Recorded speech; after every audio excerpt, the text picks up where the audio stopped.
चलिए, hello everyone, good evening. Last turn पर हम लोग बात कर रहे थे कंसेप्ट ऑफ थर्मोमेट्री।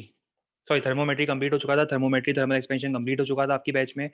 और लास्ट टर्न पर हम लोग बात कर रहे थे कंसेप्ट ऑफ कैलोरीमेट्री की, जहाँ पर हम लोगों ने देखा था किसी भी ऑब्जेक्ट का टेम्परेचर इंक्रीज करने के लिए जो रिक्वायर्ड अमाउंट ऑफ हीट होती है उसका कैलकुलेशन हम लोग करते हैं with the expression of Q equals to MS delta T.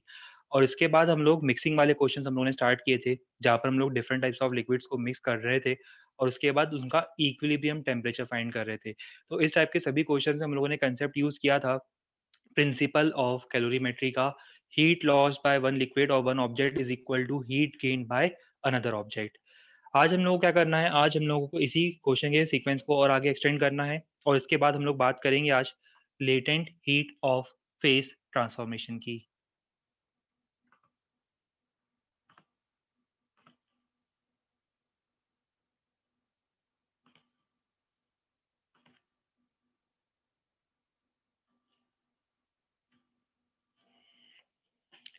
ठीक है, तो लास्ट टाइम पर जब हम लोगों ने सेशन एंड किया था, ये लास्ट क्वेश्चन था जो हम लोगों ने डिस्कस किया था। सबको याद आ रहा होगा, ए और बी को मिक्स किया था, फिर बी और सी को मिक्स करा था। तो फाइनली ए और सी को अगर हम मिक्स करते हैं अगर, तो इक्विलिब्रियम टेम्परेचर हमें फाइंड करना था। यहाँ तक क्वेश्चंस कंप्लीट हो गए थे। अब आप लोगों को आज ये वाला क्वेश्चन ट्राई करना है। तीनों लिक्विड्स हैं, इस बार तीनों का मास अलग अलग है, तीनों का नेचर अलग अलग है, तीनों की स्पेसिफिक हीट कैपेसिटी अलग है और तीनों का टेम्परेचर अलग है। अब इस बार तीन अलग अलग लिक्विड्स को हम साइमल्टेनियसली मिक्स कर रहे हैं।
ठीक है, आंसर आना चाहिए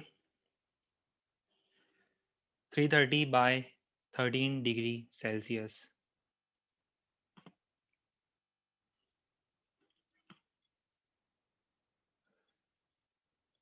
ठीक है, अभी तक 2-3 स्टूडेंट्स का ही आंसर इनफैक्ट मैच हुआ है। चलो मैं 1 मिनट का टाइम और दे रहा हूँ, ट्राई कर सकते हो।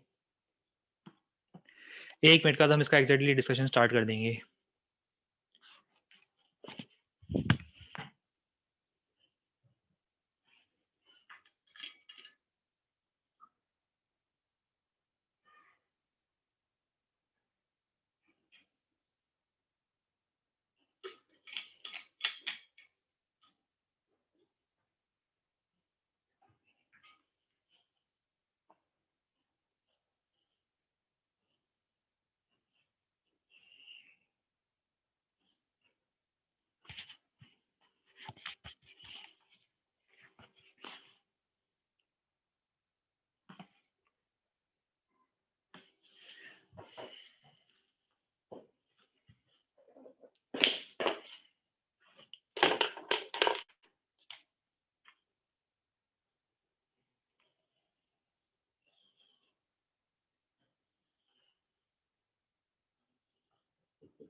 ठीक है, तो बेसिकली हमें ये वैल्यूज गिवन थी 10, 20 और 30 ग्राम। S1, S2, S3 जो तीनों वैल्यूज हमें गिवन है, सब कुछ सीजीएस में गिवन है। मैं यूनिट्स नहीं लिख रहा हूँ यहाँ पर, हमें सब सीजीएस में गिवन है सब कुछ। 10 डिग्री, 20 डिग्री और 30 डिग्री सेल्सियस। अब फाइनली अगर हम इन तीनों को ऐड करते हैं तो हमें ये तो पता है कि हमें जो रिजल्टेंट लिक्विड मिलेगा उसका टोटल मास जो होगा, जो मिक्सचर होगा उसका टोटल मास कितना होगा।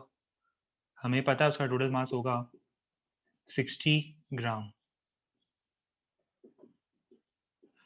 क्वेश्चन ये कि हमें उसका फाइनल टेम्परेचर फाइंड करना है। अभी देखो, इस क्वेश्चन को सॉल्व करने के 2-3 मेथड्स हो सकते हैं, 2 से 3 मेथड्स होते हैं इस क्वेश्चन को सॉल्व करने के। मैं उसमें से आपको सबसे इजीएस्ट पॉसिबल मेथड बता रहा हूँ, जिससे आंसर भी जल्दी आ जाता है, उसमें कैलकुलेशन एरर होने के या मिस्टेक होने के चांसेस भी यहाँ पर यूजुअली कम होते हैं। देखो, हमें ये पता है कि अगर हम इन तीनों को मिक्स करेंगे तो जो रिजल्टेंट टेम्परेचर होगा, ये जो टेम्परेचर है टी, ये 10 से तो ज्यादा होगा और 30 से कम होगा। ये बात तो गारंटीड है, ये तो हमें कंफर्म पता है, कंफर्म में पता है कि जो रिजल्टेंट टेम्परेचर होगा वो 30 से कम होगा और 10 डिग्री से ज्यादा होगा। इस बात का तो हमें कंफर्म एश्योरेंस था कि ये टेम्परेचर इन दोनों के बीच में होगा।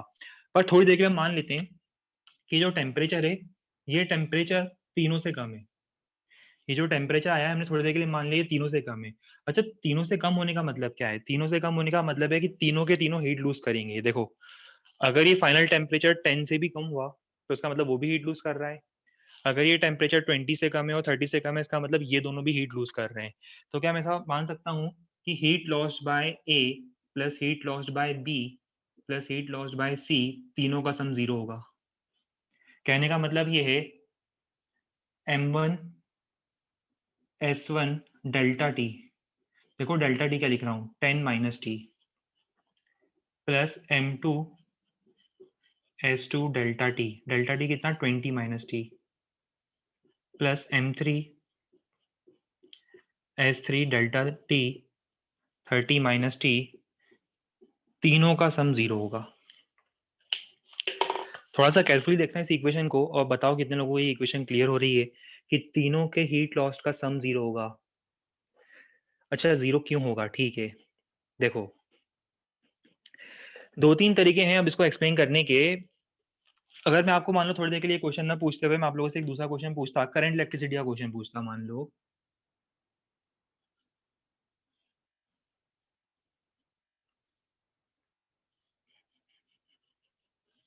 ये शायद इस टाइप के क्वेश्चन आप लोगों ने 9-10 में सॉल्व किए होंगे कभी, वंस इन अ वाइल तो आप लोगों ने ओम्स लॉ में सॉल्व किए होंगे इस टाइप के क्वेश्चंस। देखो ये 3 अलग अलग पॉइंट्स हैं, ए, बी और सी।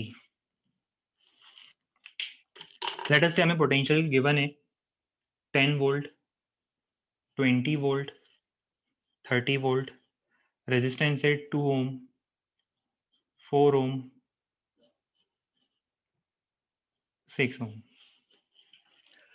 ये आपको एक सर्किट दिख रहा है यहाँ पर। इस सर्किट के अंदर ही जो 3 पॉइंट्स हैं इनका आपको पोटेंशियल गिवन है।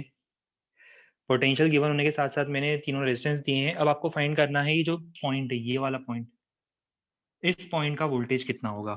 अब देखो हमें ये तो पता है कि इस पॉइंट का जो वोल्टेज होगा वो 10 से ज्यादा होगा, 30 से कम होगा, बट अगर मैं थोड़ी देर के लिए ये मानता हूँ कि ये पोटेंशियल तीनों से कम है, अगर मैं ये मानता हूँ कि पोटेंशियल x वोल्ट है जो कि तीनों से कम है, अगर मैं ऐसा अज्यूम करता हूँ कि तीनों से कम है, तो पता है क्या होगा? करंट तीनों ब्रांचेस से अंदर फ्लो करेगा। I1 अंदर फ्लो करेगा, I2 भी अंदर फ्लो करेगा और I3 भी इस डायरेक्शन में फ्लो करेगा। तीनों अंदर क्यों फ्लो कर रहे हैं बताओ? करंट कहाँ से कहाँ फ्लो करता है? हमेशा हायर पोटेंशियल से लोअर पोटेंशियल फ्लो करता है। तो अगर मैं एज्यूम कर रहा हूँ x की वैल्यू तीनों से कम है, 10, 20, 30 तीनों से कम है, तो क्या होगा? करंट यहाँ से नीचे फ्लो करेगा, यहाँ से भी नीचे फ्लो करेगा, यहाँ से भी अंदर फ्लो करेगा। पर मुझे पता है कि किसी भी जंक्शन पर फ्लो करने वाले नेट करंट का सम कितना होना चाहिए? 0 होना चाहिए। थोड़ा सा ट्राई कर रहा है पहले के कंपैरिजन में। अभी और एक्सप्लेन करूंगा इसको, एक और मेथड है एक्सप्लेन करने का। बट देखो इसमें अभी आपको सॉल्व करना बहुत इजी है। इसके लिए इसमें आप क्या करोगे, आपको ज़्यादा सोचना नहीं था। 10 माइनस एक्स तो वोल्टेज हो गया, potential difference, 10 minus X potential difference divide by R. V divide by R क्या होता है? करेंट। प्लस वैसे क्या करोगे, 20 minus X divided by 6 plus 30 minus X divided by 4, तीनों का सम 0। ये इसको सॉल्व करने का मेथड हो गया। सेम केस हम लोगों ने यहाँ पर करा है। हमने ये मान लिया कि टेम्परेचर तीनों से कम है। अगर ये टेम्परेचर तीनों से कम है तो तीनों हीट लूज करेंगे, पर हमें पता है कि तीनों हीट लूज नहीं कर सकते। एक हीट लूज कर रहा है तो 2 हीट गेन करेंगे, या 2 हीट लूज कर रहे हैं तो 1 हीट गेन करेगा। पर जो तीनों का नेट सम होगा, अगर मैं मानता हूँ तीनों हीट लूज करे तो तीनों के हीट लॉस्ट का नेट सम 0 आना चाहिए। दूसरा मेथड, ये मैं हटा रहा हूँ, रिमूव कर रहा हूँ। दूसरा मेथड देखो अब, इस इक्वेशन को समझने के लिए आप ऐसे भी समझ सकते हो, मतलब ये ऐसे भी क्लियर हो सकता है ये इक्वेशन करेक्ट क्यों है। देखो क्या मैं ये कंफर्म में बोल सकता हूँ कि ये हीट लूज करेगा? बताओ, ये कंफर्म में बोल सकता हूँ कि ये हीट लूज करेगा, और ये कंफर्म में बोल सकता हूँ हीट गेन करेगा। हमें ये तो पता है कि एक हीट लूज करेगा, ये तो कंफर्म है, और एक हीट गेन करेगा, ये भी कंफर्म है। चलो मुझे बताओ कि ऐसा लिख सकता हूँ क्या, टोटल हीट लॉस्ट,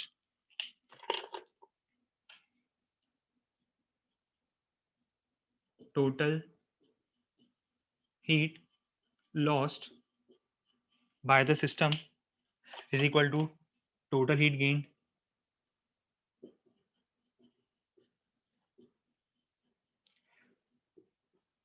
चलो मुझे बताओ हीट कौन लूज कर रहा था? ये हीट लूज कर रहा था, कंफर्म बात थी ना।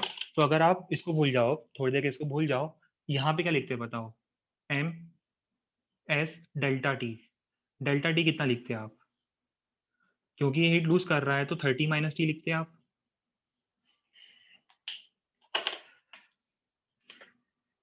इज इक्वल टू, ये हीट गेन कर रहा है, कितनी हीट गेन करेगा बताओ? ये एम एस डेल्टा टी, क्योंकि ये हीट गेन कर रहा है तो T-10। पर भी प्रॉब्लम है, इसका हम क्या करें? अब देखो दो ही केस हो सकते हैं। पहला केस क्या हो सकता है बताओ? हो सकता है ये भी हीट लूज करे। अगर ये हीट लूज करेगा तो इसको मुझे यहाँ लिखना चाहिए था। चलो इसको यहाँ लिख के देखते हैं क्या होता है। प्लस एम कितना 20, एस कितना 5, डेल्टा टी कितना, क्योंकि ये भी हीट लूज कर रहा है। हीट लूज करने का मतलब क्या लिखूंगा? 20 माइनस टी, ये लिखता मैं। देखो इन दोनों ने हीट लूज करी, इन दोनों ने हीट लूज करके इसको दे दी, इसने भी हीट लूज करी, इसने भी हीट लूज करी, टोटल हीट इसको मिल गई। तो इन दोनों का heat lost, red plus green का heat lost is equal to blue का हीट गेन। बात समझ में आ रही होगी शायद सबको। अभी जरा मुझे ये देखो, ये इक्वेशन और ये इक्वेशन, ये दोनों सेम है। मुझे तो दोनों इक्वेशन एक्जैक्टली सेम दिख रही है। देखो केयरफुल ऑब्जर्वेशन पर देखो, मुझे दोनों इक्वेशन सेम दिख रही है। देखो ये टर्म लिखा हुआ है, ये टर्म लिखा हुआ है, इस टर्म को इधर ट्रांसफर कर दो तो ये टर्म मिल जाएगा। कुछ क्लियर हुआ? ये इक्वेशन समझ में आई अब? सिमिलर बेसिस पर अगर मान लो मेरा ये एक्सप्रेशन जो है, ग्रीन वाला एक्सप्रेशन यहाँ ना आते हुए अगर यहाँ आता, तो ऑटोमेटिकली वो दूसरी इक्वेशन क्या बनती? यहाँ तो ये इक्वेशन बन रही जो हमने लिखा है अभी। ये कब बनती? जब हीट कौन लूज करता बताओ?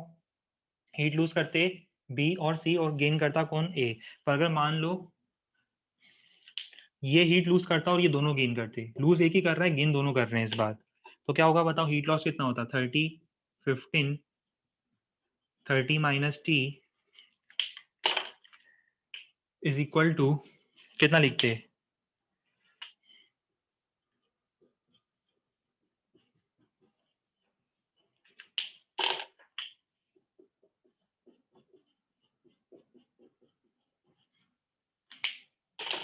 हीट लॉस बाय सी।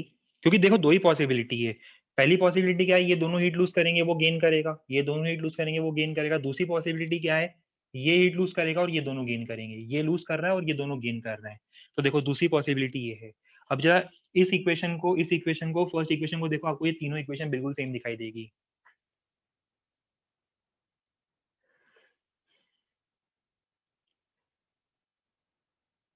अभी भी नहीं हुआ क्लियर? अरे कहने का मतलब आपको साइन की चिंता करने की जरूरत ही नहीं है। आप तो ये मान के चलो कि तीनों या तो हीट लूज कर रहे हैं या तीनों हीट गेन कर रहे हैं, दोनों चल जाएगा। नेट गेन या नेट लॉस जीरो होगा बस। ठीक है, इसमें आपको कभी कोई टेंशन लेने की जरूरत ही नहीं पड़ेगी। देखो क्योंकि हमें ये कंफर्म था कि ये जो है ये क्या करेगा? ये तो हीट गेन करेगा, ये तो श्योरिटी थी क्योंकि इसका टेम्परेचर सबसे कम है। ये तो हीट गेन करेगा ही और ये हीट लूज करेगा ही। ये क्यों? क्योंकि इसका टेम्परेचर सबसे ज्यादा है।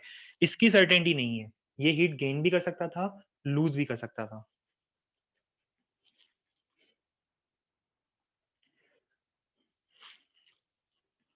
इसी टाइप के क्वेश्चन आप लोग 12th में करोगे under the heading of Kirchhoff's law.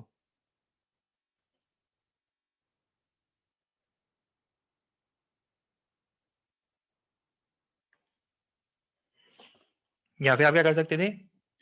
ये मान सकते थे कि टी जो है, अभी हमने माना कि तीनों से कम है। आप मान सकते थे तीनों से ज्यादा है, तो क्या होता? T-10, T-20, T-30, फर्क नहीं पड़ता। सेम इक्वेशन आती, बस बाहर क्या हो जाता? माइनस साइन कॉमन आ जाता। तो वो कुछ डिफरेंट इक्वेशन क्रिएट नहीं हो रही है उससे।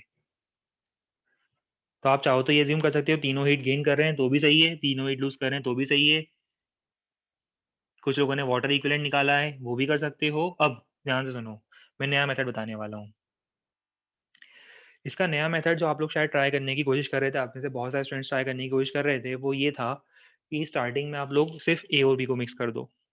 काफ़ी लोगों ने ऐसा ट्राई किया होगा कि इन दोनों को मिक्स कर दो, तो हमें पता है 30 ग्राम मिलेगा। टेम्परेचर भी निकल जाएगा क्योंकि इस टाइप का क्वेश्चन हमने स्टार्टिंग में किया था। और उन लोगों को प्रॉब्लम कहाँ आ रही थी कि इन दोनों को मिक्स करने पर एस की वैल्यू क्या आएगी, स्पेसिफिक हीट कैपेसिटी क्या लेंगे। तो वो भी मैं बताऊंगा कि जब हम दो लिक्विड्स को मिक्स करते हैं, फॉर्मूला लिखाऊंगा अभी मैं, कि जब हम दो लिक्विड्स को मिक्स करते हैं तो रिजल्टेंट स्पेसिफिक हीट कैपेसिटी क्या होती है। बट अभी एक काम और कर सकते थे आप लोग। देखो ये दिख रहा है, इंटरेस्टिंग बात समझना। इसको मैं देखते रहना, मैं एक ही बार लिखूंगा बस। इसको मैं 10 की जगह 20 और इसको मैं 5 लिख सकता था क्या? 10 ग्राम 10 था, तो मैंने इसको 20 ग्राम 5 कर दिया। अब समझ में आ रहा है कुछ?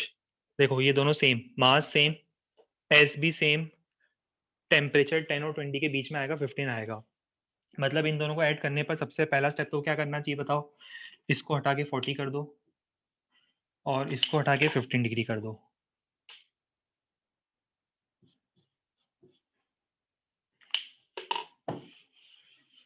ये लो, ए और बी मिक्स हो गए। पहले बताओ ये क्लियर हुआ क्या? अब ये भी मेथड सही है। अब सिमिलर अप्रोच आप लोग चाहो तो आगे भी फॉलो कर सकते हो, या फिर इस टाइप का क्वेश्चन तो आपको पता है। इस तरह के दो अलग अलग लिक्विड्स को अगर हम मिक्स करते हैं तो आपको फाइनल टेम्परेचर वैसे भी पता है। और चाहो तो इनका एस फिर से इक्वल कर दो। एस इक्वल कर सकते हो, पर इस बार मास इक्वल नहीं आएगा, ध्यान रहे। इस बार आप एस जरूर इक्वल कर सकते हो, पर मास इक्वल नहीं होगा।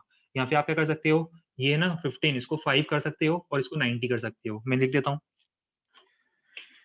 1530 ना, तो इसको 590 कर सकते हो। अब देखो दोनों का एस तो सेम हो गया, मास अलग अलग है, पर आपको समझ में आ गया होगा करना क्या है। m1 delta t1 plus m2 delta t2 equals to 0, या m1 delta t1 equals to m2 delta t2। ये भी ऑब्जेक्टिव अप्रोच हो सकता है।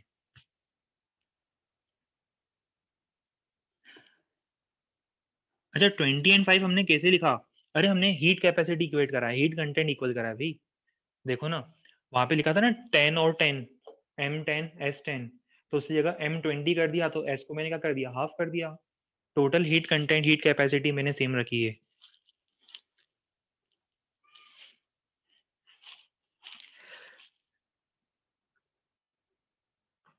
अभी बता दो, किसी को डाउट है पूछ लो लास्ट टाइम, नहीं तो हम आगे प्रोसीड करेंगे। अब क्लियर है सबको ये? अब 2-3 मेथड बता चुका हूँ मैं।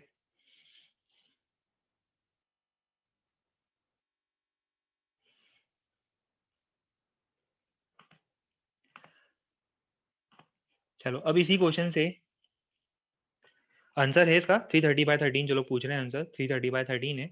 अब देखो इसी क्वेश्चन से हमें एक चीज क्लियर हुई कि एग्जाम में इस टाइप का क्वेश्चन भी आ सकता है। क्वेश्चन क्या आ सकता है कि अगर हम दो लिक्विड्स को मिक्स करते हैं तो बताओ सिस्टम की जो इक्विवेलेंट स्पेसिफिक हीट कैपेसिटी होगी, मिक्सचर की जो इक्विवेलेंट स्पेसिफिक हीट कैपेसिटी होगी वो कितनी होगी। चलो तो अब इस बारे में थोड़ा सा हम डिस्कशन करते हैं कि इक्विवेलेंट स्पेसिफिक हीट कैपेसिटी हम कैसे फाइंड करेंगे।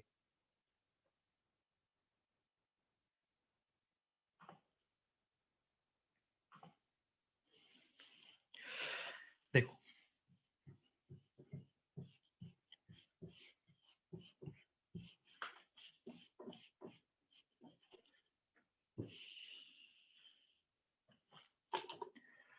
दो लिक्विड्स हैं,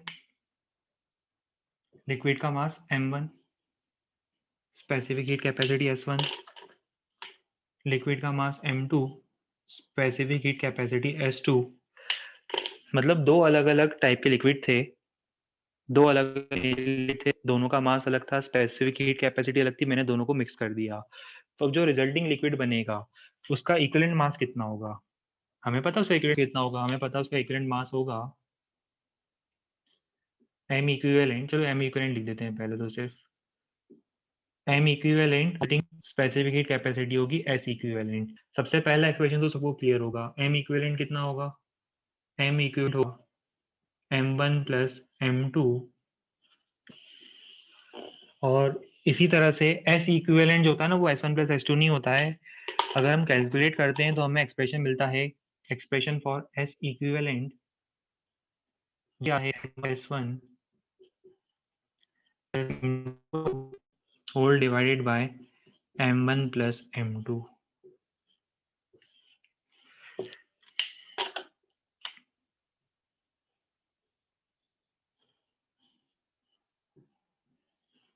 ये है specific heat capacity, equivalent specific heat capacity of the mixture form. Derive कैसे हुआ होगा, सोच सकते हैं इस बारे में कुछ? कुछ भी नहीं करा है, टू इक्वल टू क्यू करा है। तो m1 m2 s2 delta t is equals to m equivalent into s equivalent into delta. इसका टेम्परेचर बढ़ाने के लिए हमें कुछ हीट देनी पड़ेगी, ये भी दोनों के रिजल्टेंट से बना है, तो इसका टेम्परेचर इंक्रीज करने के लिए हमें टोटल कितनी हीट देनी पड़ेगी, Q1 Q2। तो कुछ भी नहीं करा है, Q1 plus Q2 equal to Q करा है हमने। सॉल्व करना, आपको एक्सप्रेशन मिल जाएगा, इस एक्सप्रेशन को भी आप लोग यूज कर सकते हो।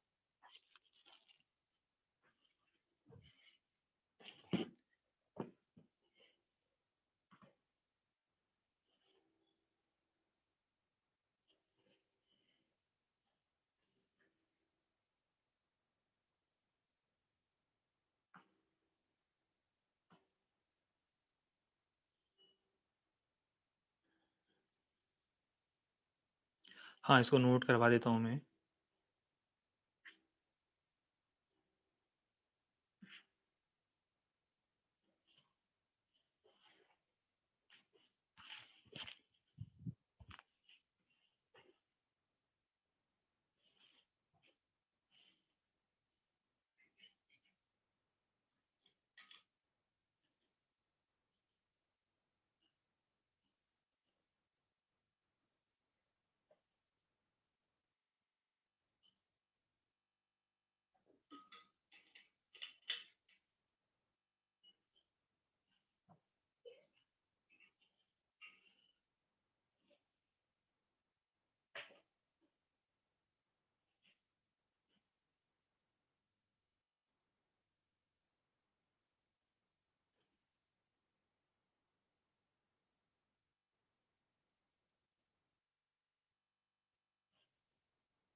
देखो ये 2 से ज़्यादा लिक्विड्स 3, 4, 5 कितने भी लिक्विड्स हो सबके लिए एप्लीकेबल है, क्योंकि कुछ लोगों ने देखो मुझे मैसेज करके बता भी दिया है इनडायरेक्टली, बिल्कुल सही बताया है और शायद सबको लॉजिक क्लियर हो गया होगा। हम लोग कुछ भी नहीं कर रहे, हम लोग टोटल हीट कैपेसिटीज़ को ऐड कर रहे हैं। देखो अगर आप 2 या 3 लिक्विड्स को मिक्स करोगे, तो उनकी जो नेट हीट कैपेसिटी होगी, याद है हीट कैपेसिटी कैपिटल एस, वो ऐड अप होगा। तो बस हमने वही करा है, M1S1 plus M2S2 is equal to M equivalent into S equivalent. हमने टोटल हीट कैपेसिटीज को एडअप करा है। हीट स्टोर करने की जो एबिलिटीज हैं, क्योंकि आप लिक्विड्स को मिक्स करते जा रहे हो, तो हीट स्टोर करने की एबिलिटीज भी एडअप होगी।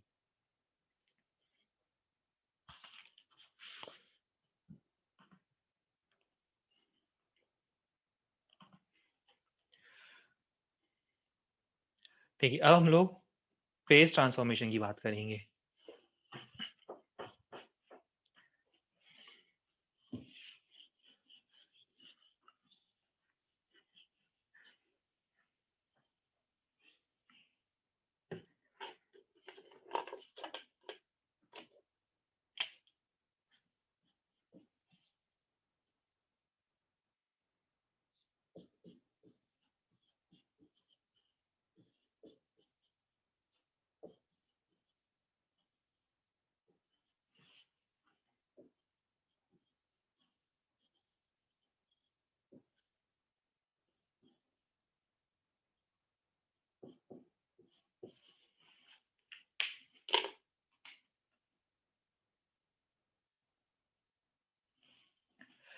हम लोग बात करना चाहते हैं latent heat of phase transformation की।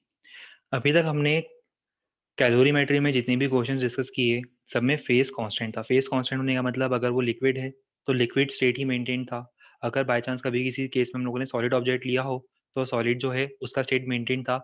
बट हम देखना चाहते हैं कि अगर हमें किसी ऑब्जेक्ट का फेज ट्रांसफॉर्म करवाना हो, फॉर एग्जाम्पल सॉलिड को लिक्विड में कन्वर्ट करना हो या लिक्विड को गैस में कन्वर्ट करना हो, जैसे वाटर की बात करें, तो अगर हमें आइस को मेल्ट करना हो या फिर वाटर को वेपर में कन्वर्ट करना हो, अगर हम फेज ट्रांसफॉर्म करना चाहते हैं, सॉलिड से लिक्विड, लिक्विड से गैस अगर ट्रांसफॉर्म करना चाहते हैं, तो उसके लिए हीट की रिक्वायरमेंट क्या होगी।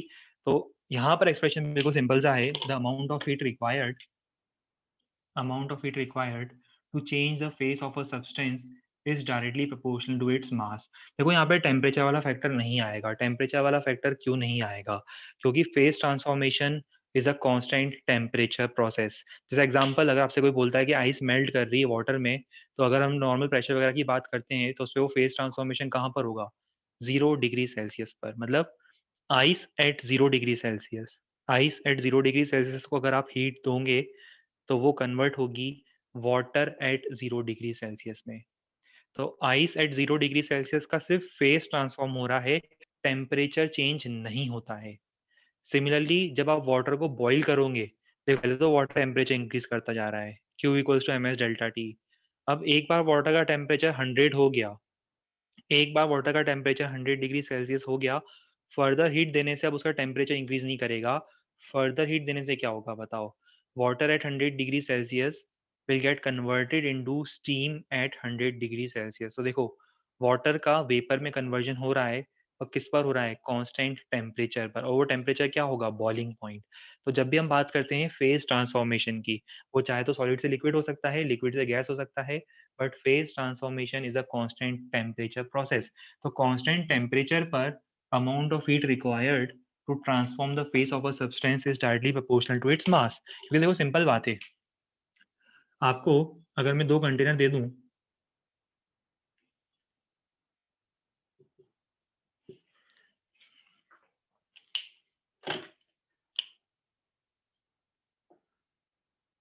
दोनों में वाटर है 100 डिग्री सेल्सियस पर, दोनों में क्या है? दोनों में वाटर फिल्ड है 100 डिग्री सेल्सियस पर इसमें 20 ग्राम वाटर है,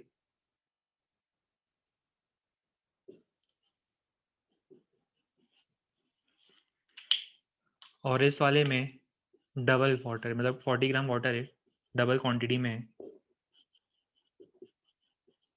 आपको दोनों को स्टीम में, वेपर में कन्वर्ट करना है, तो मुझे बताओ दोनों को स्टीम में कन्वर्ट करने के लिए हीट की रिक्वायरमेंट किस में ज़्यादा होगी? इसमें डबल होगी, क्योंकि यहाँ पर देखो मास डबल है। मास डबल होने का मतलब हीट की रिक्वायरमेंट एग्जैक्टली डबल होगी। बिल्कुल सही, 20 ग्राम के दो, उसको आप वो मान सकते हो, पोर्शन मान सकते हो। अच्छा, ये ऑडियो वीडियो में कुछ लैग, अच्छा लैग कर रहा है।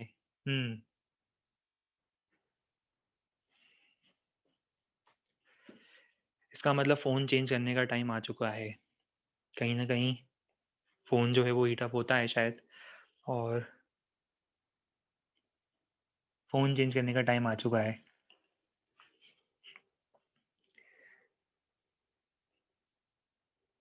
हाँ, ठीक है, बिल्कुल सही बात है, दिवाली भी आ रही है, तो मैं एक्सपेक्ट कर रहा हूँ कि आप लोगों की बैच से दिवाली का जो गिफ्ट है, सरप्राइज़ गिफ्ट है, आईफ़ोन 12 के फॉर्म में मुझे मिल जाना चाहिए, ठीक है? तो उससे देखो, उससे एक्चुअली क्या है, ये मैं अपने बेनिफिट के लिए नहीं बोल रहा हूँ, आप लोगों के बेनिफिट के लिए बोल रहा हूँ। देखो, इसमें आप लोगों का बेनिफिट क्या है? इसमें आप लोगों का बेनिफिट ये है कि आपको जो क्वालिटी है, वीडियो की क्वालिटी है, ऑडियो की जो क्वालिटी है, वो और ज़्यादा क्लियर मिलेगी। तो इससे कहीं न कहीं आपकी ग्रास्पिंग पावर में ही इम्प्रूवमेंट होगा, ठीक है? तो ये मैं आप लोगों के बेटरमेंट के लिए बोल रहा हूँ। देखो, हमेशा-हमेशा मेरा जो थॉट प्रोसेस होता है, वो सिर्फ़ आपके बेटरमेंट के लिए होता है। चलिए, तो अब लोग वापस हम लोग यहाँ पर फ़ोकस करेंगे, amount of heat required is directly proportional to mass of substance, अगर हम उसका फेस ट्रांसफॉर्म करना चाहते हैं तो, ठीक है? थोड़ा अपन एक काम करते हैं, स्पीड स्लो कर देते हैं, तो जो लैग वाला प्रॉब्लम है वो नहीं होगा। Amount of heat required to change the phase of a substance is directly proportional to mass. बस यहाँ पे टेम्परेचर का कुछ कंसिडरेशन नहीं आएगा, प्रोपोर्शनलिटी हटाएंगे, डायरेक्ट हम एक कांस्टेंट लगाएंगे, constant of proportionality capital L is called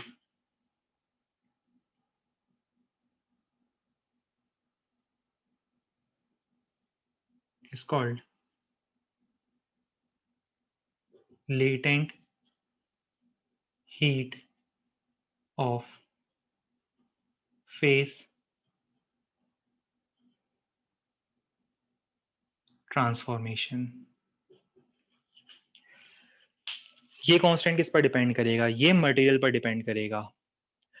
आपको जैसे एग्जांपल कॉपर को मेल्ट करना है, या एल्यूमिनियम को मेल्ट करना है, या आयरन को मेल्ट करना है, तीनों केसेस में सॉलिड से लिक्विड कन्वर्जन तो हो रहा है, पर तीनों केसेस के लिए हीट की रिक्वायरमेंट अगर सेम मास लेते हैं तब भी अलग होगी। क्यों? क्योंकि तीनों मटेरियल अलग-अलग हैं। तो इसका मतलब apart from mass, amount of heat required will also depend on the nature or type of material which is used. तो मास और मटेरियल, ठीक है? क्या मुझे आप लोग इसकी डेफिनेशन बता सकते हो? इसको डिफाइन कैसे करेंगे? बहुत सिंपल डेफिनेशन होगी इसकी, जैसे हम लोग बताते आए हैं इससे पहले भी। डेफिनेशन क्या होगी? इफ m इज 1 यूनिट, अगर m 1 यूनिट है तो बताओ क्या होगा? q is equal to l। Definition समझ में आ गई? Latent heat of phase transformation is equal to the amount of heat required to change the phase of unit mass of a substance, to change the phase of unit mass of a substance near its या at its melting or boiling point। जैसे example, कोई आपसे पूछता है कि water से vapour का जो फेस ट्रांसफॉर्मेशन होगा उसकी लेटेंट हीट क्या है, तो उसका मतलब क्या है? Amount of heat required to change temperature, sorry, amount of heat required to change the phase of 1 gram of water, 1 gram of water at 100 degree Celsius. मतलब 100 डिग्री सेल्सियस पर 1 ग्राम वाटर को 1 ग्राम स्टीम में convert करने के लिए जो total heat की requirement होगी उसे हम क्या बोलेंगे? Latent heat of face transformation. इसकी यूनिट भी बता दो जल्दी से, यूनिट क्या होगी? यूनिट अगर हम सीजीएस में बात करेंगे तो सीजीएस में हो जाएगी कैलोरी पर ग्राम, और अगर हम यहाँ पर एसआई में डिस्कशन करेंगे तो क्या हो जाएगी? जूल पर केजी।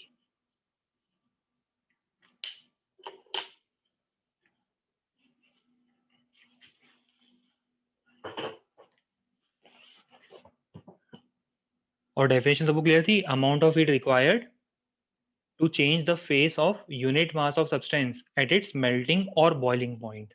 मैं नोट करवा देता हूँ, 1 मिनट, कंप्लीट डेफिनेशन जितने भी पॉइंट्स है वो सब नोट करवा देता हूँ।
ठीक है, जिन लोगों ने नोट नहीं करा है ये नोट कर लो।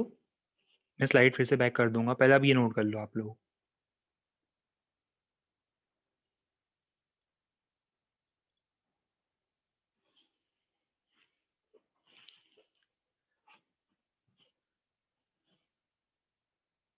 सभी कंसेप्ट क्लास में मेमोराइज करते जाना है। सिर्फ ऐसे ही ब्लैंकली नोट नहीं करना है। जो भी नोट कर रहे हो, क्या नोट कर रहे हो, किस सीक्वेंस में नोट कर रहे हो, सब कुछ मेमोराइज भी करते जाओ।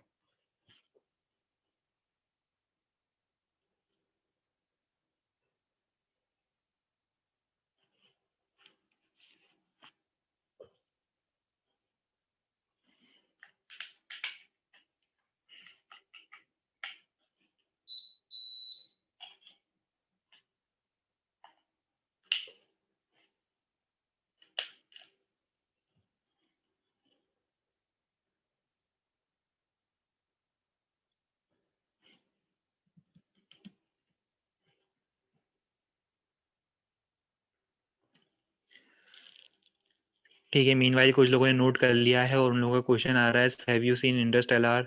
डेफिनेटली मैंने वो मूवी 4 से 5 बार देखी है। एक बार दो मैंने थिएटर में देखी थी, और उसके बाद हर 3-4 महीने के बाद उसको रिवाइज करते रहता हूँ मैं। पर आज अचानक से इस मूवी के बारे में डिस्कशन क्यों?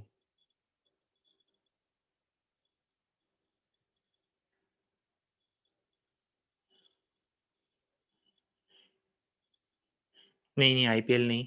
मैं क्रिकेट नहीं देखता हूँ मैं। अनफॉर्चुनेटली क्रिकेट में बिल्कुल भी इंटरेस्टेड नहीं हूँ। मैं फुटबॉल डेफिनेटली देखता हूँ। WWE नहीं नहीं नहीं नहीं। फाइटिंग वाइटिंग नहीं, हाँ डेफिनेटली फुटबॉल देखते हैं। हाँ, बायोमेट्रिक्स टिप के क्वेश्चंस कैसे सॉल्व करते हैं ये हम लोग अलग से, जब टॉपिक एंड हो जाएगा ना, जब कंप्लीट टॉपिक हमारा एंड होगा उसके बाद हम लोग क्या करेंगे, हर पार्ट से कुछ क्वेश्चंस एक्स्ट्रा करेंगे। जैसे एग्जांपल, कैलोरीमेट्री के कुछ क्वेश्चंस, थर्मोमेट्री के कुछ क्वेश्चंस, थर्मल एक्सपेंशन के कुछ क्वेश्चंस, एडवांस कंसेप्ट पर जहाँ पर सारे कंसेप्ट मिक्सड होंगे। जैसे अभी हम क्या कर रहे हैं, तीनों इंडिपेंडेंट पोर्शन देख रहे हैं, इसके बाद हम सबको आपस में मिक्स करेंगे। तो वहां पर हम लोग ये सब चीजें डिस्कस करेंगे अलग से।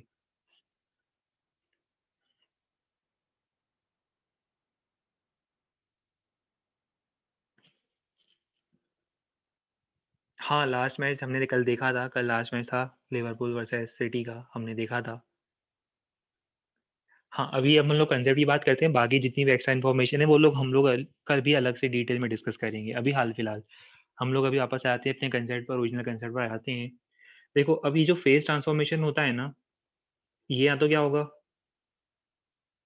सॉलिड का लिक्विड में या लिक्विड का सॉलिड में होगा, या फिर लिक्विड वेपराइज होगा या वेपर लिक्विड में कन्वर्ट होगा। तो जब सॉलिड लिक्विड का कन्वर्जन होता है, लिक्विड सॉलिड का कन्वर्जन होता है, तो उसे हम क्या बोलते हैं, उस केस में जो एल होता है उसे हम बोलते हैं लेटेंट हीट ऑफ फ्यूजन। समझ में आ रहा है? फ्यूजन मतलब सॉलिड से लिक्विड में कन्वर्जन यूजुअली। तो उस केस में जो हीट की रिक्वायरमेंट होगी वो कितनी होगी, M × LF। LF क्या है, latent heat of fusion. Similarly अगर लिक्विड वेपर में कन्वर्ट हो रहा है तो क्या होगा, लेटेंट हीट ऑफ वेपराइजेशन। हाँ, वैसे मैं एक चीज बता दूं, इसके अलावा भी फेज ट्रांसफॉर्मेशन होते हैं। जैसे एग्जांपल कैम्फर, डायरेक्टली सॉलिड से वेपर में कन्वर्जन होता है, वो फेज डायग्राम्स के हेल्प से होता है। देखिए, वो आप लोग जब मैंने बताया था ना फर्स्ट इंजीनियरिंग थर्मो में, बहुत डिटेल में पढ़ोगे कि सॉलिड से वेपर का कन्वर्जन भी पॉसिबल है डायरेक्टली। डायरेक्टली सॉलिड से वेपर भी कन्वर्ट हो सकता है। बट अभी हम उसकी बात नहीं कर रहे, अभी आपको सिर्फ सिंपल कंसेप्ट डिस्कस करने हैं, जिसमें सॉलिड से लिक्विड और लिक्विड से वेपर के जो कन्वर्जन होते हैं उसके लिए हीट की रिक्वायरमेंट क्या होती है।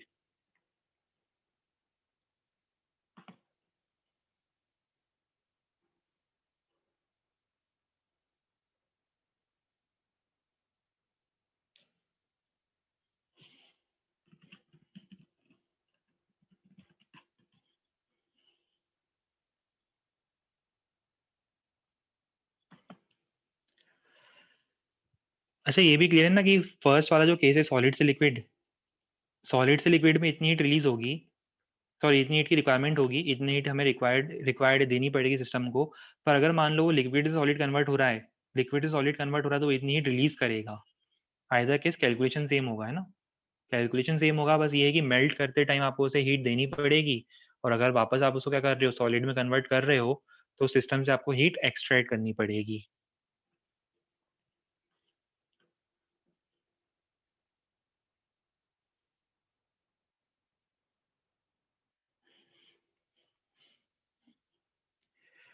हाँ, फर्स्ट स्लाइड हम अभी शो कर देंगे, पहले अभी ये नोट कर लो आप, हम फर्स्ट स्लाइड शो कर देते हैं इसके बाद।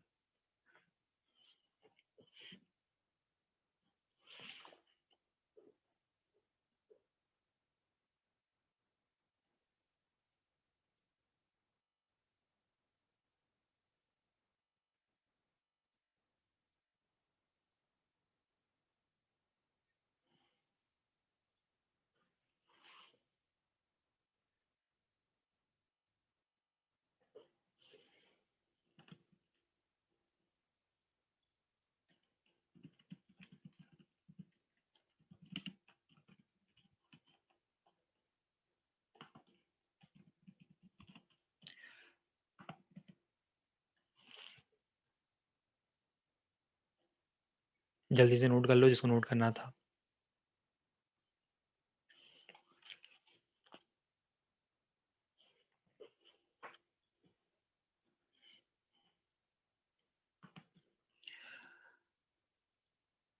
देखो अब ये कुछ कॉमन वैल्यूज हैं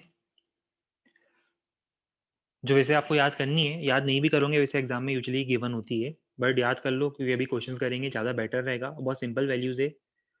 अगर हम आइस से वाटर या वाटर से आइस से कन्वर्जन की बात करते हैं, तो जो लेटेंट हीट ऑफ फ्यूजन होता है वो होता है 80 कैलोरीज पर ग्राम। मतलब क्या है, मीनिंग ये है, बहुत सिंपल मीनिंग है कि अगर सपोज हमारे पास बाय चांस 1 ग्राम आइस का क्यूब है,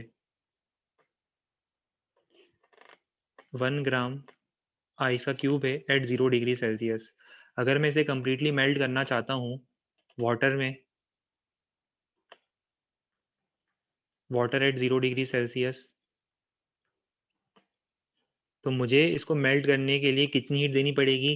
1 ग्राम के लिए 80 कैलोरी की हीट की रिक्वायरमेंट होगी। 80 कैलोरी हीट से वो आइस जो है वो मेल्ट हो जाएगी। सिमिलरली अगर आपको वाटर को वेपर में कन्वर्ट करना है, तो 1 gram water at 100 degree Celsius को कंप्लीटली वेपराइज करने के लिए, वेपर एट 100 डिग्री सेल्सियस में कन्वर्ट करने के लिए लेटेंट हीट ऑफ वेपराइजेशन होगा, बहुत ज़्यादा है वैसे ही है ना, देख लो, 537 कैलोरीज पर ग्राम। मतलब 1 ग्राम को ही वेपराइज करने के लिए 537 कैलोरीज की रिक्वायरमेंट होगी।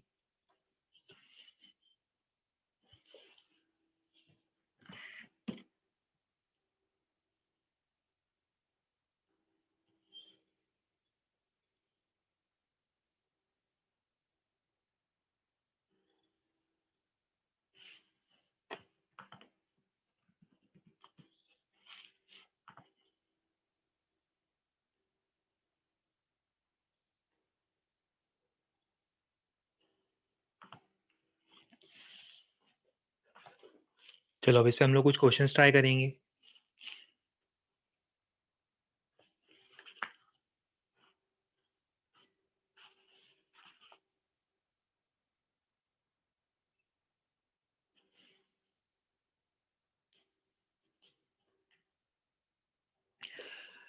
अच्छा ठीक है, एक डाउट आया है मीनवाइल, आप लोग बाकी लोग क्वेश्चन ट्राई करो। एक डाउट आया है कि दोनों में इतना बड़ा डिफरेंस क्यों? देखो यूजुअली होता क्या है कि जब आप सॉलिड से लिक्विड में कन्वर्जन करते हो ना, तो मॉलिक्यूल्स के बीच में स्पेसिंग इंक्रीज जरूर होती है, पर इतनी ज़्यादा इंक्रीज नहीं होती है। पर जब आप लिक्विड से वेपर में कन्वर्जन करते हो, मेरा पॉइंट समझ रहे हो मैं क्या बोलना चाह रहा हूँ? जब आप लिक्विड से वेपर में कन्वर्जन करते हो तो आपको मॉलिक्यूल्स को एक्स्ट्रा बहुत ज़्यादा एनर्जी देनी पड़ती है उनको वेपराइज करने के लिए। जो स्पेसिंग है उसको एक्स्ट्रा इंक्रीज करने के लिए कंपैरेटिवली यूजुअली ज़्यादा एनर्जी देनी पड़ती है। इसे आप जनरली जब देखोगे, आपको बहुत से सिनेरियोज में यही दिखेगा कि जो लेटेंट हीट ऑफ फ्यूजन होगा वो कम होगा और latent heat of vaporization comparatively ज़्यादा होगा। मतलब सॉलिड से लिक्विड में कंपैरेटिवली कम हीट, पर लिक्विड से वेपराइज करने के लिए ज़्यादा एफर्ट लगेंगे।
टाइम लगेगा थोड़ा सा इस क्वेश्चन में, क्योंकि कैलकुलेशन पार्ट ज़्यादा है, कन्वर्जन बहुत ज़्यादा है, यूनिट्स को केयरफुली कंसिडर करना पड़ेगा।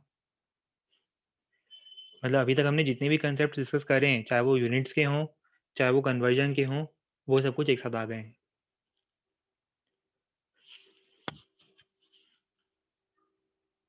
ठीक है, एक आंसर आ रहा है $0.168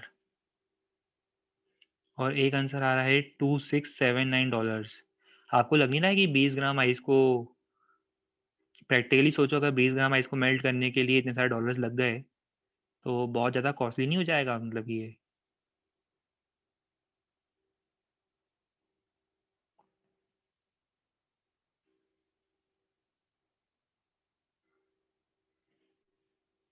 ठीक है, एक फ्रेंड का डाउट आ रहा है, sir can we give answer in rupees? बिल्कुल दे सकते हो, रुपीज़ में दे सकते हो। कन्वर्जन फैक्टर बता देना, जो लेटेस्ट आ जाए कन्वर्जन फैक्टर है वो यूज़ करके आप आंसर रुपीज़ में भी दे सकते हो।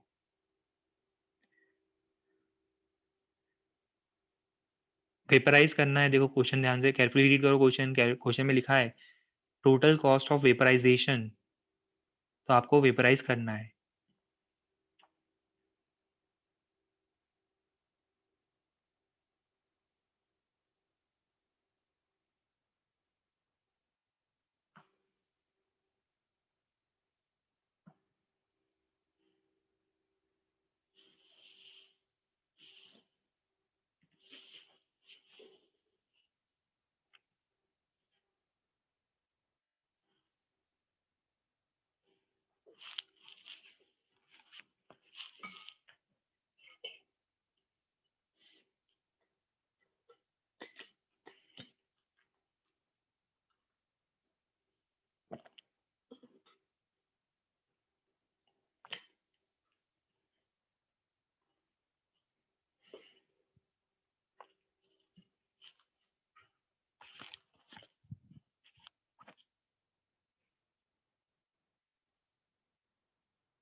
आंसर आना चाहिए 1.348 अप्रॉक्सीमेटली।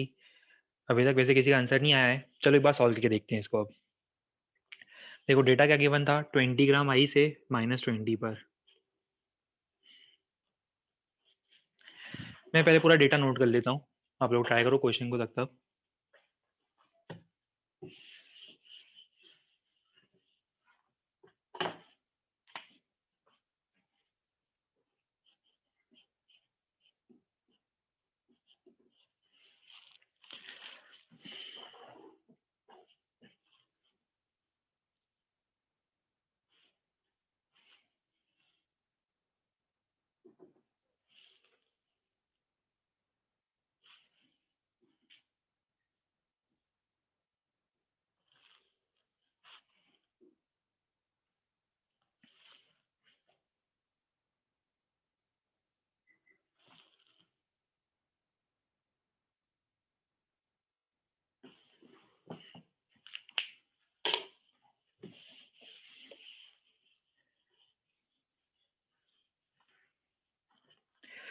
देखो इनिशियली आपको क्या गिवन है, इनिशियली स्टार्टिंग यहाँ से होती है।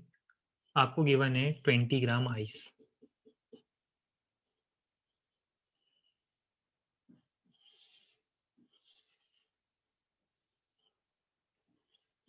20 ग्राम आइस -20 डिग्री सेल्सियस पे गिवन है। आप इसे थोड़ी सी हीट सप्लाई करो, Q1 amount of heat supply करो, तो किस में कन्वर्ट होगी ये? पहला कन्वर्जन तो होगा 20 ग्राम आइस का टेम्परेचर इंक्रीज करके आप 0 पर लाओगे। अभी कन्वर्जन किसका हुआ है? आइस का सिर्फ टेम्परेचर इंक्रीज हुआ है, फेस ट्रांसफॉर्मेशन नहीं हुआ है। देखो आप हीट दोगे तो सॉलिड का टेम्परेचर इंक्रीज करता रहेगा, इंक्रीज करते करते कहाँ आ जाएगा? 0 डिग्री पर आ जाएगा, 0 डिग्री सेल्सियस तक अभी आया। अब आप और हीट सप्लाई करो इसको। अब आपने क्या करा, इसको और हीट सप्लाई करी। लेट अस से हम लोगों ने इसको अब Q2 amount of heat supply करी। अब बताओ हीट सप्लाई करने पर क्या होगा? अब हीट सप्लाई करने पर ये मेल्ट होगा।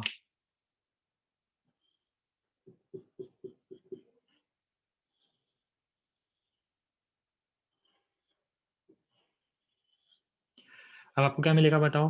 20 ग्राम आइस से आपको क्या मिलेगा? 20 ग्राम वाटर मिलेगा सेम टेम्परेचर पर। देखो, और हीट दो, अभी और हीट की रिक्वायरमेंट है इसको, और हीट देते हैं। चलो इसको अब हम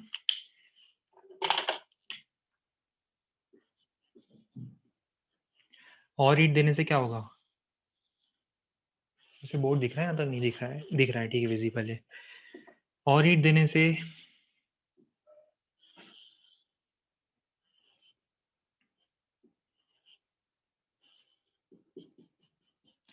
20 ग्राम वाटर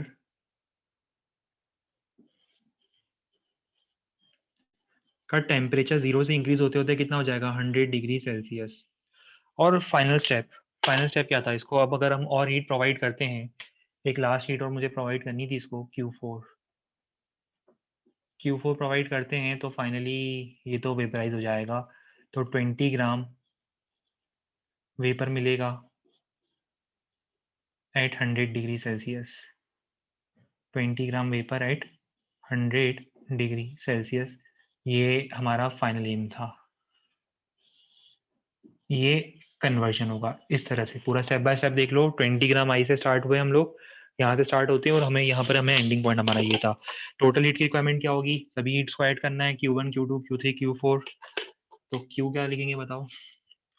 Q को हम लिखेंगे 1 + 2 + 3 + 4। बिल्कुल सिंपल कैलकुलेशन है। Q1 बताओ कितना होगा? MS। आइस का एस याद है? 0.5 मैंने बताया था आइस का, वाटर का। वाटर से जो हाफ वैल्यू होती है वो आइस के लिए होती है, मैंने आप लोगों को बताया था स्पेसिफिक हीट कैपेसिटी में। ठीक है, MS डेल्टा टी बताओ कितना होगा? -20 से 0 का मतलब 20 का चेंज होगा। 0 माइनस -20, मैं डायरेक्ट लिख दूं चलेगा ना? आपको टेम्परेचर 20 डिग्री से इंक्रीज करना है, तो MS डेल्टा टी, ये पहला फॉर्मूला लगेगा। प्लस दूसरा फॉर्मूला क्या लगेगा बताओ? MS डेल्टा टी के बाद दूसरा फॉर्मूला क्या लगेगा? Q2 का फॉर्मूला क्या लगेगा?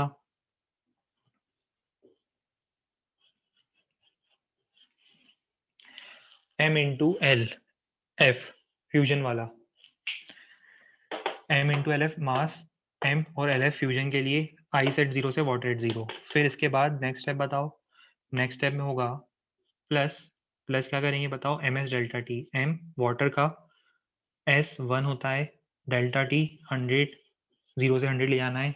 और सबसे लास्ट स्टेप, आपको लास्ट स्टेप में क्या करना है? फिर से आपको फेज ट्रांसफॉर्म करना है, तो M × LV 540। चलो अब आगे मैं कैलकुलेट करके बताता हूँ कैसे करना है। मैं कैलकुलेट क्यों कर रहा हूँ? आप लोग कैलकुलेट तो कर ही सकते हो, वह हम अननेसेसरी करिए। मैं आगे का मेथड बताता हूँ आपको। यहाँ से क्यू आएगा, ये आप लोग क्यू फाइंड कर लोगे, जो भी वैल्यू आई होगी वो आप लोगों ने फाइंड कर ली। अभी मुझे बताओ ये किस में आ रही है वैल्यू? ये वैल्यू आ रही है कैलोरीज में। ये जो कंप्लीट वैल्यू आ रही है कैलोरीज में। अभी नेक्स्ट स्टेप क्या होगा? नेक्स्ट स्टेप होगा हम इस कैलोरीज को किस में कन्वर्ट करेंगे? जूल में कन्वर्ट करेंगे। तो कन्वर्ट कैसे करेंगे जूल में इसको?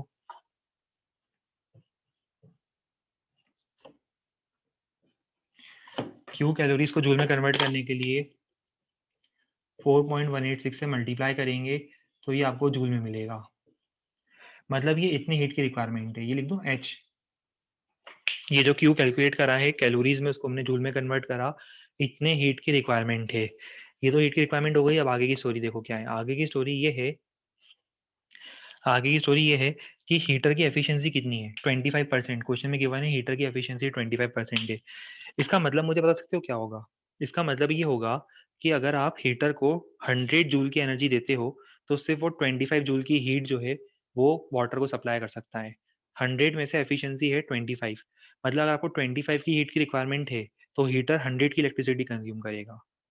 अगर आपको 25 की रिक्वायरमेंट है हीट की तो हीटर जो है वो 100 की इलेक्ट्रिसिटी कंज्यूम करेगा। रिमेनिंग 75 वो वेस्ट कर रहा है, सराउंडिंग में वेस्ट कर रहा है। नॉनदलेस अगर वो सराउंडिंग में वेस्ट भी कर रहा हो तो भी इलेक्ट्रिसिटी का बिल तो आपको ही पे करना पड़ेगा।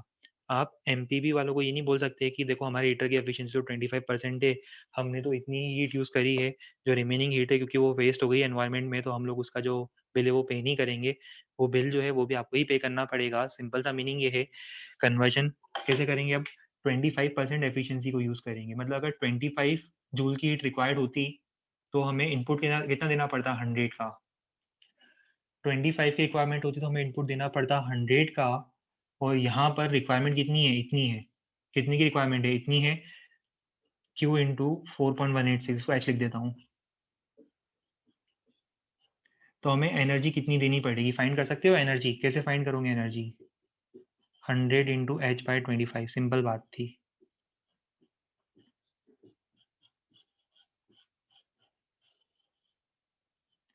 4H। ये जो भी आपने हीट फाइंड करी ना, इसका 4 टाइम्स जो है ना वो हीटर कंज्यूम करेगा। ये भी पॉइंट सबको क्लियर होगा। अब लास्ट पॉइंट बस इतना था कि ये किलोवाट आवर का मीनिंग क्या होता है। सबको पता होगा किलोवाट आवर का मीनिंग। जल्दी बताओ किलोवाट आवर का मीनिंग क्या होता है?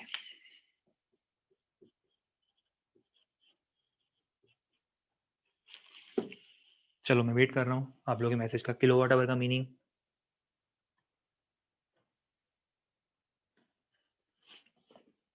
कमर्शियल यूनिट ऑफ एनर्जी, बिल्कुल सही, बहुत बढ़िया, गुड, वेरी गुड। और क्या उसकी वैल्यू बता सकते हो आप लोग? बिल्कुल good, very good. 3.6 into 10⁻⁶ joules. याद आ गया आप लोग को? ये कमर्शियल यूनिट होती है, आप बोलते हो ना आपके घर में अगर 1 यूनिट इलेक्ट्रिसिटी कंज्यूम होती है तो बेसिकली इतनी एनर्जी कंज्यूम हुई है। अच्छा मैं ब्रीफ में बता रहा हूँ, हालांकि तो हम लोग 12th में डिटेल में पढ़ते हैं इस चीज़ को और ज़्यादा। अगर बाई चांस किसी को नहीं पता, 1-8% स्टूडेंट किसी को अगर नहीं पता, तो बहुत सिंपल सी बात है।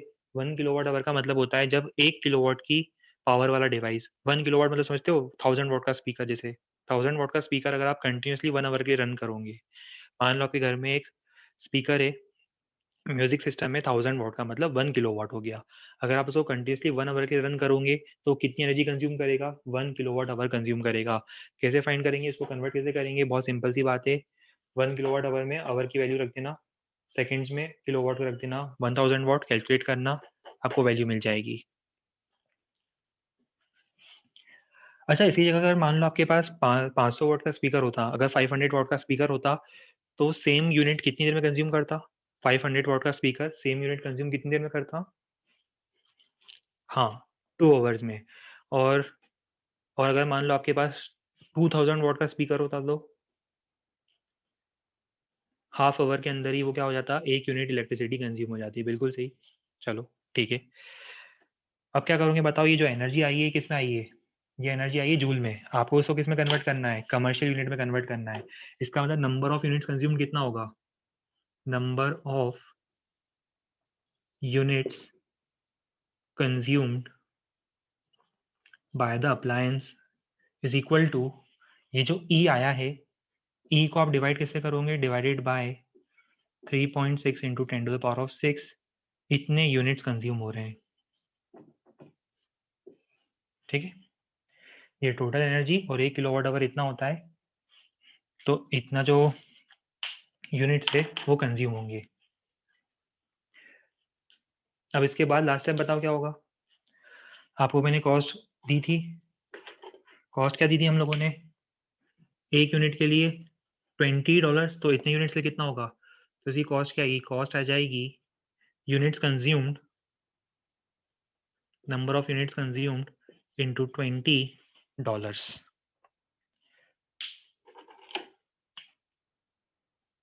ये आपका फाइनल आंसर होगा।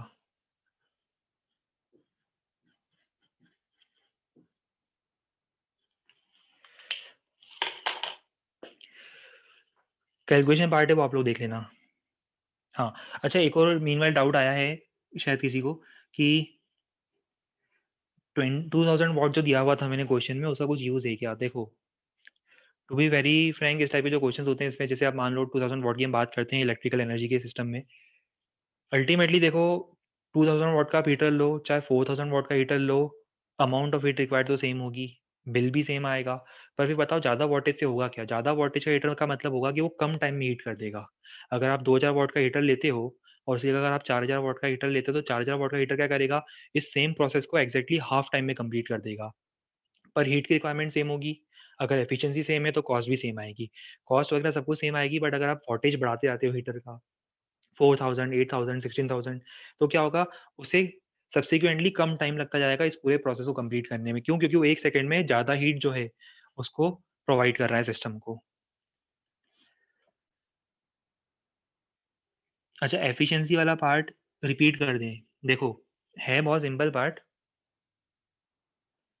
एफिशिएंसी वाला पार्ट मैं बता देता हूँ एक बार और। थोड़ा जल्दी बताऊँगा मैं एफिशिएंसी वाला पार्ट, समझना इसको। ये हीट की रिक्वायरमेंट है, मतलब इस पूरे प्रोसेस में आपको इतनी हीट की रिक्वायरमेंट है। ये एच आ गया, एच कैलकुलेट कर लिया आपने।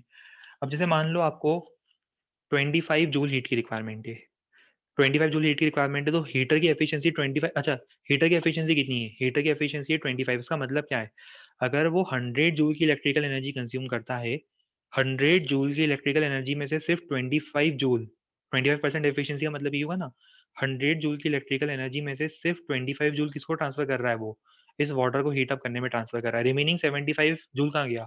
वो वेस्ट हो गया, कहीं ना कहीं वो सराउंडिंग में वेस्ट हो गया है।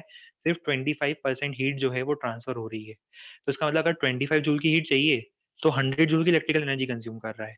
25 जूल की हीट के लिए वो 100 जूल कंज्यूम कर रहा है, मतलब 1 जूल की हीट के लिए वो 4 जूल कंज्यूम कर रहा है। और हम इलेक्ट्रिकल एनर्जी का कंजम्पशन देख रहे हैं, मतलब वो 1 जूल हीट के लिए 4 जूल इलेक्ट्रिकल एनर्जी कंज्यूम कर रहा है। तो इतनी हीट के लिए टोटल इलेक्ट्रिकल एनर्जी कंजम्पशन कितना होगा? 4 टाइम्स होगा। आंसर मैच हो गया क्या सब लोगों का? 1 पॉइंट समथिंग कितना बताया था मैंने? 1.3, 1.4 कुछ बताया था।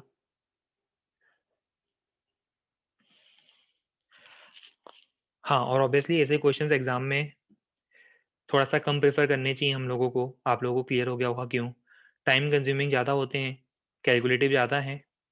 हाँ, अगर अप्रॉक्सीमेट कैलकुलेशन करके जल्दी निकाल सकते हो answer, it's well and good, otherwise इनको हमें एग्जाम में यूजुअली स्किप करना चाहिए।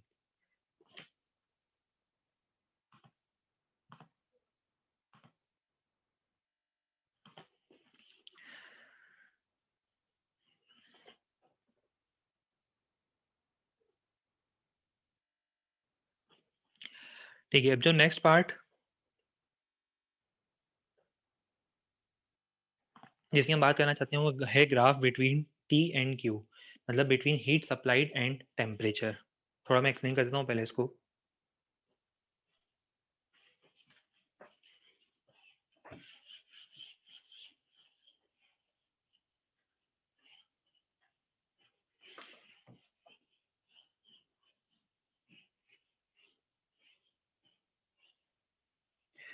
वैसे वो डायग्राम यूजफुल होता, काम आ जाता हम लोगों के, बट चलो ठीक है।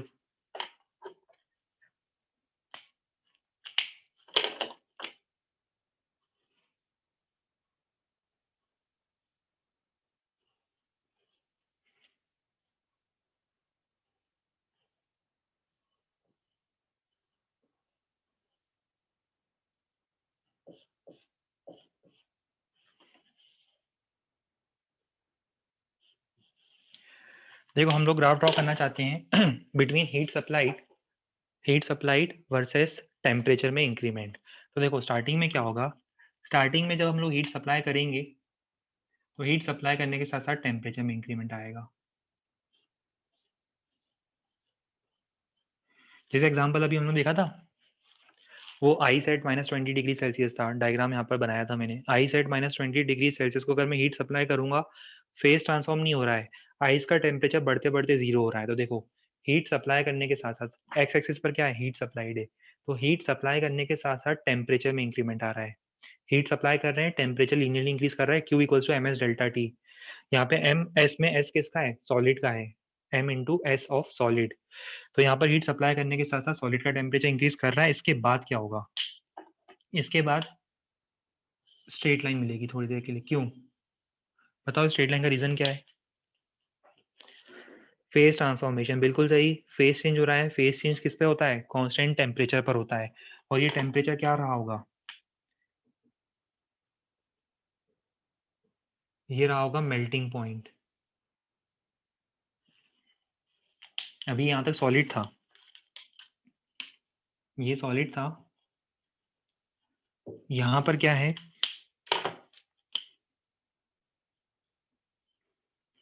सॉलिड का लिक्विड में कन्वर्जन हो रहा है। अब यहाँ कंप्लीटली लिक्विड आ गया, लिक्विड के बाद अब और हीट करो, क्या होगा?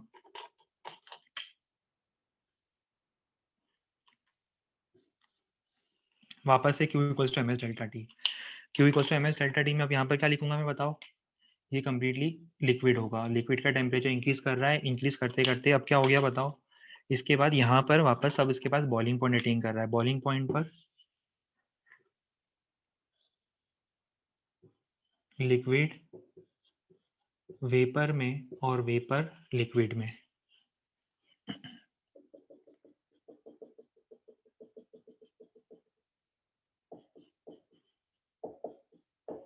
बॉइलिंग पॉइंट पर तो इस टाइप का आपको एक टेंटेटिव ग्राफ मिलना चाहिए। अच्छा, आगे मैं एक्सटेंड नहीं कर रहा हूँ क्योंकि जब वेपर की हम बात करते हैं तो वो गैस हो जाता है, और गैस के लिए जो हीट कैपेसिटी होती है वो बहुत सारे पैरामीटर्स पर डिपेंड करती है, जो हम लोग आगे स्टडी भी करेंगे लॉज ऑफ थर्मोडायनेमिक्स में। इसलिए इस ग्राफ को मैं अभी हाल फिलहाल यहाँ पर एंड कर रहा हूँ।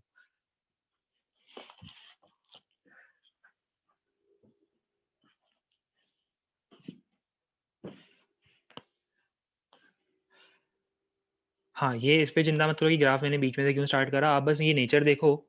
आपको एक्जैक्टली अगर ये ग्राफ स्टार्ट करना है तो उसको आपको एक्स एक्सिस से कनेक्ट करना चाहिए, बिल्कुल सही बात है। बट मैं सिर्फ एक टेंटेटिव नेचर इंडिकेट कर रहा हूँ ग्राफ का। आप चाहो तो उसे शिफ्ट कर दो, कहाँ पर? Towards left. डाउनवर्ड शिफ्ट मत करना, लेफ्टवर्ड शिफ्ट कर सकते हो उसे आप। एक्स एक्सिस से कनेक्ट, मतलब वो वाई एक्सिस से कनेक्ट कर सकते हो। मैं सिर्फ एक नेचर इंडिकेट कर रहा हूँ, ग्राफ का नेचर किस टाइप का होगा, क्वालिटेटिव नेचर किस टाइप से होना चाहिए।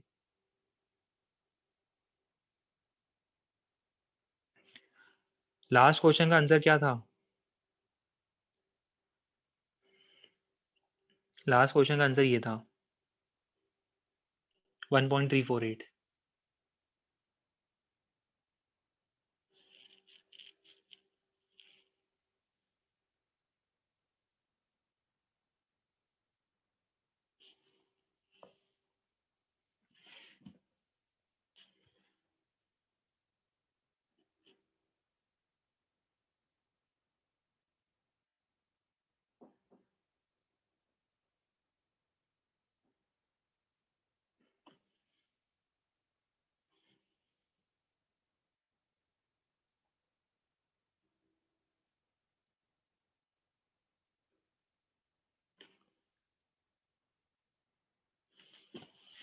देखो, इसका हम लोग एक पॉइंट और ऐड कर सकते हैं। अगर कभी एग्जाम में क्वेश्चन आता है ग्राफ के फॉर्म में, हालांकि सबको क्लियर हो गया होगा, इतना ज़्यादा एम्फेसिस की रिक्वायरमेंट नहीं होनी चाहिए। आप इनका स्लोप निकाल सकते हो, इसका स्लोप निकाल सकते हो। जैसे मान लो इसका जो स्लोप है, ये जो स्लोप दिखा है इस लाइन का, इसको मैं लिख देता हूँ स्लोप 1। और ये जो रेड वाली लाइन है इसका मैं स्लोप लिख देता हूँ स्लोप 2।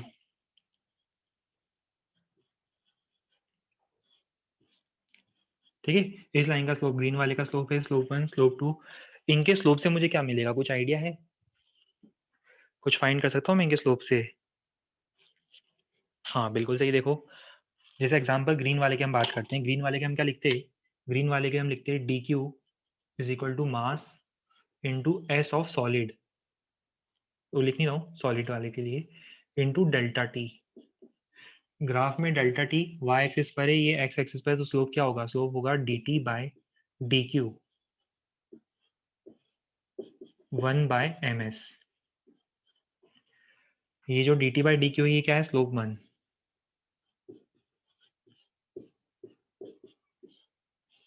एम इंटू एस क्या हो जाएगा? Capital S. कैपिटल एस याद है? टोटल हीट कैपेसिटी किसकी? सॉलिड की। यहाँ तो ऐसे लिख दो तब भी चल जाएगा, मैं कहूँगा तो दोनों लिख देता हूँ। 1/m into S of solid, ये स्मॉल एस लिखा है। यहाँ पे इसको कंप्लीट लिख दो तो 1/कैपिटल S of solid.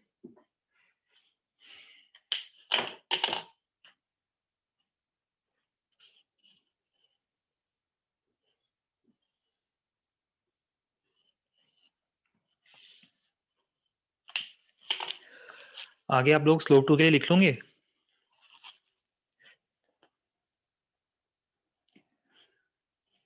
Slope number 2 के लिए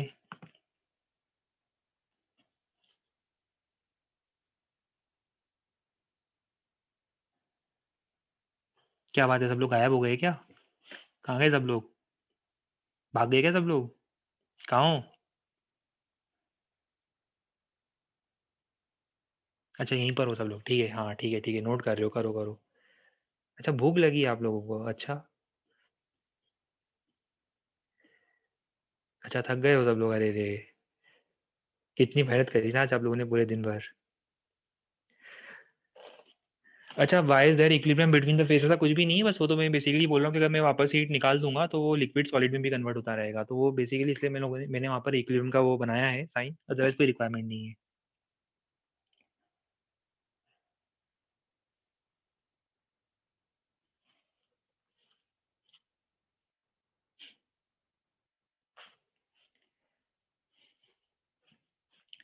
चलो ठीक है, सब लोगों को भूख लग रही है, तो अब आप लोगों ने रीज़न भी ऐसा बता दिया है कि फिर मैं कुछ बोल नहीं पा रहा हूँ। सब लोग अगर हंग्री फील करे तो ठीक है। तो यहाँ पर हम लोग आज का जो क्लास है सेशन जो है उसको एंड करेंगे। और जाओ बढ़िया से अच्छे से खाना खाओ पूरा, बहुत सारा जो 10-15 चपाटीज और उसके अलावा जो भी खाते हो, ठीक है। दो तीन दो तीन प्लेट फुल ऑफ मैगी और जितना भी कुछ खाते हो।